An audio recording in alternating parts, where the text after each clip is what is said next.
नमस्कार मंडळी, स्वागत आहे तुमचे तडका मसाला या कुकिंग चॅनलमध्ये। आज आपण मेथीची भाजी एक आगळ्या वेगळ्या प्रकारे करणार आहोत। तुम्ही नक्की ट्राय करा, तुम्हाला आवडेल। मेथी म्हटलं तर आपण नेहमी सुकी करतो, माझ्या पद्धतीने करून बघा। अगदी कमी साहित्यात बनते। मिरच्या, लसूण, शेंगदाणे यांची एकत्रित मिक्सरमधून पेस्ट करून घ्यायची आहे आपल्याला। पाणी टाकून थोडं बारीकच पेस्ट करावी। मेथी स्वच्छ धुवून घेऊया आपण। खूप छान लागते भाकरी बरोबर, चपाती बरोबर, भाताबरोबर। तुम्ही भाजी नक्की करून बघा। मी एक कढई घेतली, कढईमध्ये 2 चमचे तेल घेतलं आहे।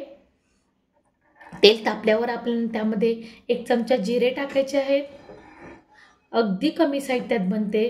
जिरे तडतडल्यावर आपल्याला त्यामध्ये पाव चमचा हिंग टाकायचा आहे।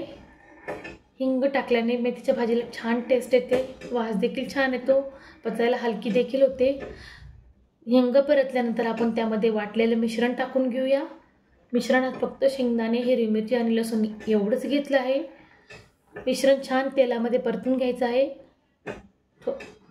थोडं परतल्यानंतर आपण त्यामध्ये स्वच्छ धुतलेली मेथी टाकायची आहे। आता तुम्हाला कढईत जास्त दिसते आहे, पण शिजल्यानंतर कमी होईल ती। छान मेथी मिक्स करून घ्यायची आहे वाटणामध्ये। गॅसची फ्लेम मंदच आहे।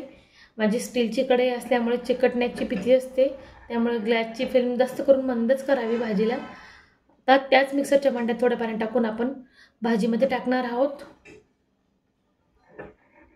या पद्धतीने माझ्या रेसिपीज आवडल्यास मला लाईक, शेअर, सबस्क्राईब नक्की करा। मी नवीन असल्याने मला तुमच्या सपोर्टची अत्यंत गरज आहे। तसेच कमेंट देखील करा। आता आपण भाजीमध्ये मीठ टाकूया। मी 1 चमचा मीठ टाकते आहे। तुम्ही तुमच्या स्वादानुसार मीठ टाकावे। आपण किती पाणी टाकतो त्याच्यावर डिपेंड असतं।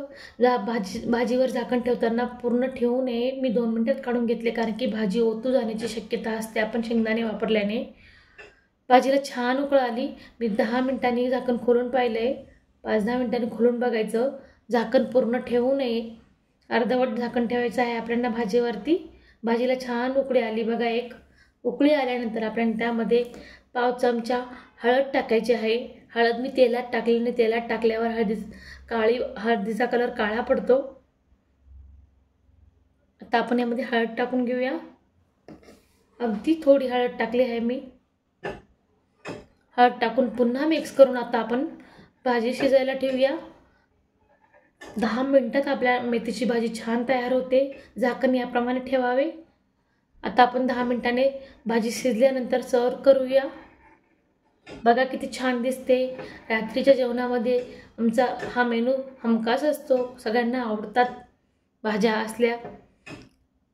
चवीला खूप छान लागते, कमी साहित्यात बनते। तुम्ही नक्की ट्राय करा। चला मंडळी, आपण जेवण करून घेऊया। Thanks for watching.